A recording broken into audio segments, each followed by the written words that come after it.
Ah! Ouais!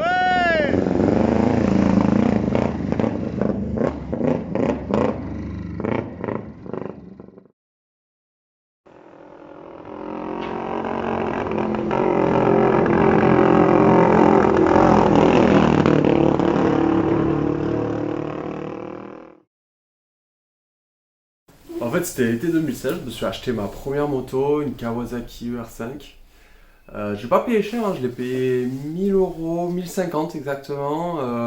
Ouais, petite main d'œuvre à faire, pneus avant changés, plaquettes de frein, bon, ça va. Donc pour une première moto à 1300 euros à peu près, franchement, tout qui était neuf, le mec l'avait bien entretenu, elle avait un petit style, elle avait une petite tête. Ok.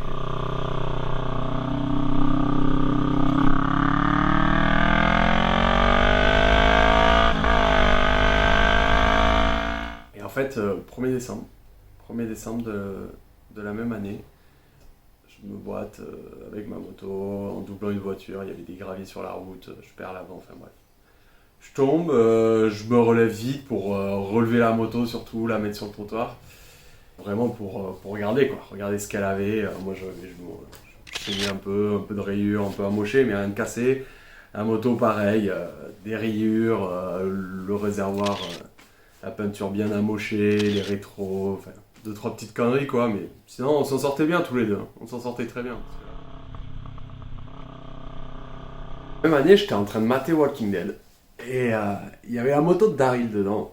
Et vraiment, c'était une moto, j'ai trouvé incroyable, quoi. Genre, elle était trop belle, elle avait de la gueule, elle était badass, quoi. Et je me...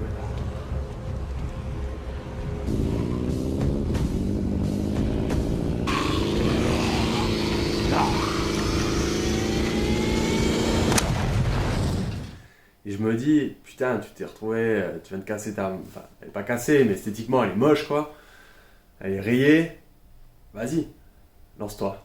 Tu te la construis. Tu te refais un peu... T'essayes de te faire une moto comme celle de Daryl, quoi. J'ai pris mes crayons, une feuille, et je me suis mis à dessiner ce que je voulais faire. Et en fait, très vite, bah, tu t'aperçois qu'il faut énormément d'outils, de connaissances. En fait, il faut vachement réfléchir parce que la moto, elle a été construite de telle manière pour que tout soit fonctionnel. Et donc, dès que tu as modifié quelque chose, tu as modifié aussi les fonctionnalités de la moto. Et du coup, il me manquait pas mal de matos. Il me manquait un poste à souder, il me manquait des étaux, des trucs comme ça, quoi. Ça a commencé à être sur le cadre, quoi, la selle. Et pour la selle, en fait, je me suis dit, bah vas-y, je vais la faire maison, je vais me faire ma couture, je vais... Donc voilà, comme un peu tout le reste, des tutos YouTube, regarder un petit peu comment ça fonctionne et essayer quoi. Donc,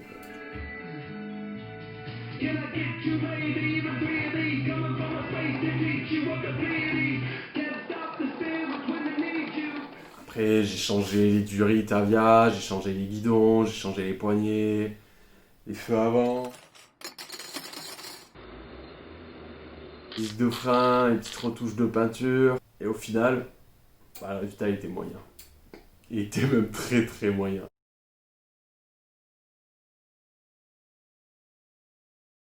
Et donc clairement, on n'était pas sur la moto de Daryl, là.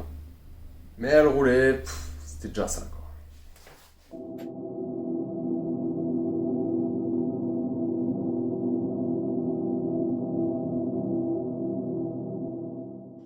Et ouais, du coup, en fait, je me retrouve avec une moto que j'utilise un peu tous les jours, qui est pas très belle, qui ressemble à pas grand chose.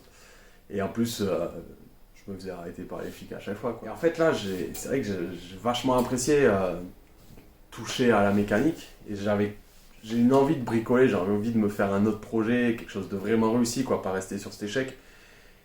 Et donc là, je tombe sur un petit bijou, le Bon Coin, une DR 650, 300 balles, plus qu'à l'acheter quoi. Le problème, c'est que bah, le moteur était ouvert quoi. Le moteur était ouvert, personne ne savait ce qu'il avait, il fallait retaper le moteur. Donc je me dis, bon, vas-y, je me lance, j'achète cette bécane et je retaperai le premier moteur de ma vie.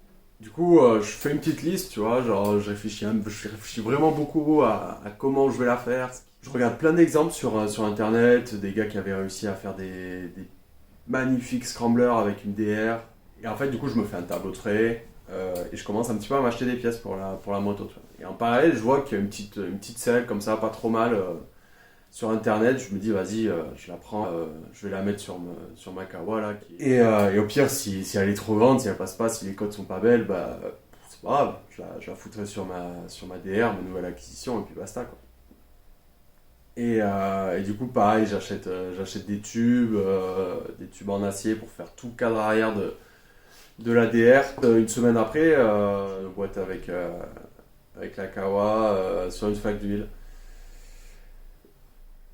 La moto, rien du tout, juste le carter fêlé, mais bon, ça se change en 5 minutes un carter, donc je vais en acheter un.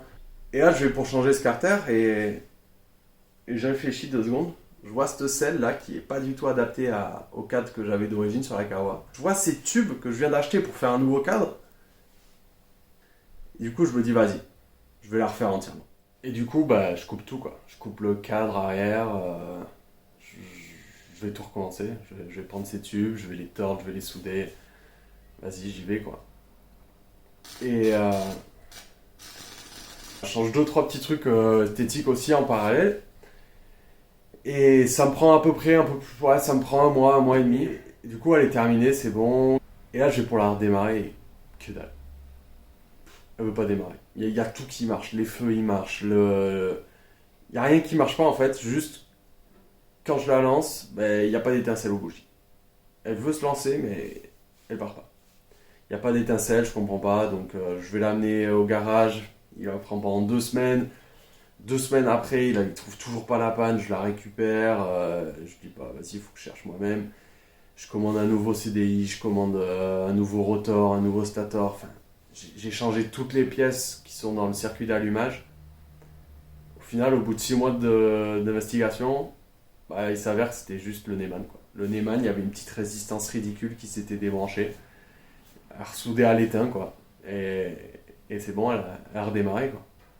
Donc c'est bon, elle a enfin redémarré, mais là ce qui se passe, c'est que bah, le garage, au moins, il m'avait servi à une chose, c'était de me dire que mes soudures, elles étaient pourries, que si je roulais avec ça, enfin, la moto allait se casser en deux, quoi. Et en fait, là, on arrive presque durant le confinement, quoi. On est à même pas 2 semaines du confinement. En fait, là, je désolidarise complètement la moto, j'enlève le moteur, j'enlève les roues. Je voulais la rendre encore plus belle, en peignant le moteur, les choses comme ça. Mais surtout, c'était la rendre safe, quoi. C'était refaire ses soudures.